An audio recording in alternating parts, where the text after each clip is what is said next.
O mundo está ficando mais quente. As pessoas sentem a mudança de temperatura. O sertão do Nordeste está virando deserto. Parte da Amazônia está se tornando savana. Um furacão atinge o sul brasileiro. Tem algo de errado acontecendo com o planeta. A Terra é envolta por uma camada formada por gases, 78% de nitrogênio, 21% de oxigênio e 1% de outros gases. Alguns desses são responsáveis pelo efeito estufa. O efeito estufa é a forma como os gases que estão presentes na fina camada atmosférica retêm o calor do planeta. E esse é um fenômeno vital para os habitantes da Terra. Se não fosse o efeito estufa, nós viveríamos na Lua. A Lua não tem efeito estufa, ou em Marte. Porém, se nós tivermos muito efeito estufa, nós viveremos em Vênus. A Terra precisa estar aquecida em torno de 30 graus Celsius. Existem ciclos de aquecimento e resfriamento terrestre dentro de uma escala de tempo geológica. Porém, o aquecimento pode ser intensificado pela ação do homem. Desde a Revolução Industrial, os homens aumentaram as emissões desses gases que causam um efeito estufa. Em termos globais, 75% das emissões de gases do efeito estufa vem da queima de combustíveis fósseis, pelo setor energético, a geração de eletricidade, pelo setor de transportes, os carros, aviões e pelas indústrias também. A cada dia, a queima de combustíveis fósseis afeta mais o planeta. A Terra aumentou a sua temperatura nos últimos anos em 0,7 graus Celsius. São pequenas mudanças que afetam o mundo. Há diversos gases responsáveis pela retenção de calor na Terra, mas os principais são dióxido de carbono, gás metano e óxido nitroso. O dióxido de carbono representa 55% dos gases de efeito estufa presente na atmosfera. O gás metano é 23 vezes mais eficiente do que o dióxido de carbono, mas só permanece na atmosfera por cerca de 12 anos. O óxido nitroso, por sua vez, é quase 300 vezes mais potente que o CO2, mas a sua emissão é infinitamente menor. Esses gases combinados são responsáveis pelo efeito estufa. O calor que vem do Sol entra na Terra, é refletido pela superfície terrestre e, ao invés de retornar ao espaço, permanece aquecendo o planeta por causa dessa camada de gases. Chama-se efeito estufa por aquelas histórias das estufas mesmo de plantas. Você concentra o calor ali dentro para criar um ambiente para que possa germinar as sementes. Um exemplo de uma estufa é um carro exposto ao sol. Os raios solares passam através das janelas, mas o calor permanece no carro porque os vidros estão fechados.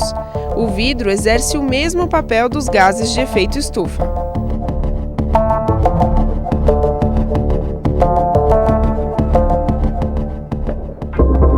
O principal emissor de gases de efeito estufa no mundo é os Estados Unidos. Já o Brasil não está muito longe. É o quarto maior responsável pelo aquecimento global. Quem acha que isso se dá por conta das indústrias e dos carros de cidades como São Paulo está enganado. O grande vilão dessa história é o desmatamento da Amazônia. Na Amazônia é pior, porque você tem uma Amazônia que não é o pulmão do mundo. Esse conceito já está descartado. A Amazônia é talvez o refrigerador do mundo. Se ela está ardendo em chamas, perde o sentido. As florestas são queimadas e isso emite o CO2, emite o metano, emite todos esses gases. E uma vez que as árvores não são replantadas, esse dióxido de carbono não volta da atmosfera para a matéria viva. O Brasil é um dos maiores responsáveis pelo problema e também uma grande vítima. As consequências das mudanças climáticas já são percebidas. Em março de 2004, o sul do Brasil foi atingido por um furacão batizado de Catarina, o primeiro registrado no Atlântico Sul. Mas a região mais afetada no Brasil é o semiárido.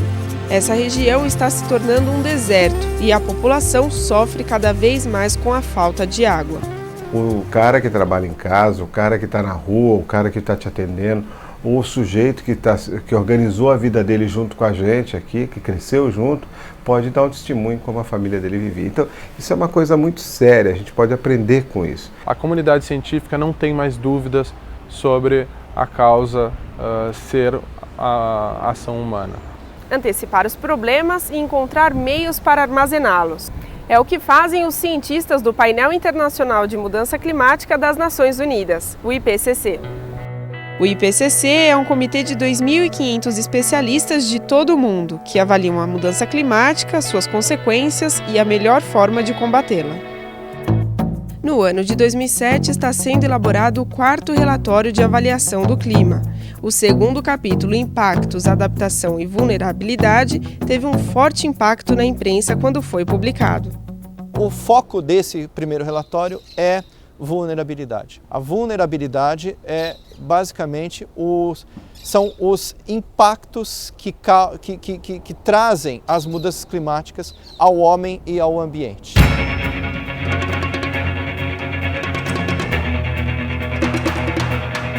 A adaptação, basicamente, são as estratégias que nós temos para adotar para nos, acomodarmos às mudanças climáticas.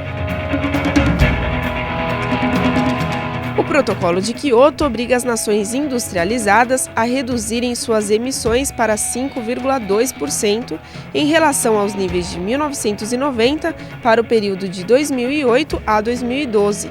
Para isso, estabelece 3 mecanismos de flexibilidade: implementação conjunta, comércio de emissões, ambos valem somente para países industrializados, e o mecanismo de desenvolvimento limpo, que permite atividade entre o norte e o sul.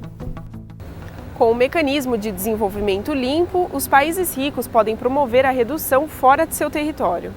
E quando uma empresa investe na diminuição da emissão de gases do efeito estufa, ganha o crédito do carbono. A minha empresa, ela não pode plantar árvore. A minha empresa é de produzir carro. Então eu vou pedir para o outro. E isso acabou virando uma commodity. Então eu não posso plantar. Quem é que planta para mim? Eu posso plantar tanto. Então emite um certificado dizendo que aquele sujeito que plantou garante a sua cota. A Bolsa de Valores é o local onde ocorrem as principais movimentações financeiras.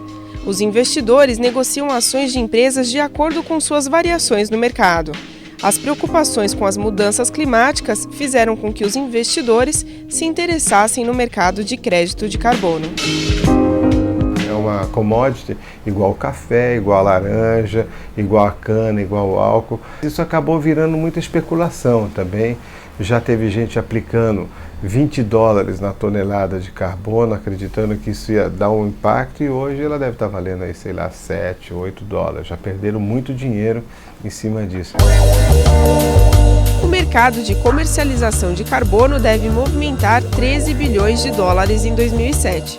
Outra forma das empresas investirem no combate às mudanças climáticas é usando o carbono neutro. Trata-se de uma equação simples. A emissão de carbono de uma empresa é convertida em unidade de dióxido de carbono. Esse valor é compensado pelo plantio de árvores necessárias para neutralizar a poluição. O problema com essas compensações de carbono está em uma informação, errada passada à sociedade, né? Por exemplo, a distribuição de mudas de árvores não garante que elas serão plantadas. Mas não são só as empresas que podem ajudar na mudança climática. Ações voluntárias individuais podem fazer grande diferença na emissão de gases de efeito estufa. Trocar 4 lâmpadas de 100 watts por 4 lâmpadas fluorescentes compactas de 20 watts. Essas lâmpadas, utilizadas por 8 horas, economizam cerca de 246 kg de dióxido de carbono. Evitar desperdícios de folhas de papel. 500 folhas de papel poupadas evitam a emissão de 0,72 kg de dióxido de carbono. Andar de ônibus na cidade. Um automóvel a gasolina gasta 13 kg de dióxido de carbono a cada 100 km. Todos nós temos contribuições para a A gente precisa usar transporte urbano coletivo, público, deixar um pouco o carro de lado sempre que possível, usar a bicicleta para trajetos mais curtos, usar o sistema de caronas, que tem várias vantagens também. essa decisão de se eu quero viver melhor, se eu quero fazer alguma coisa, depende de mim. Temos que enfrentar e buscar fazer isso de forma coletiva, uma construção coletiva. Eu acho que esse que é o barato da questão ambiental, que faz com que a questão de meio ambiente deixasse de ser aquela coisa de grupinho e passe a ser de todos.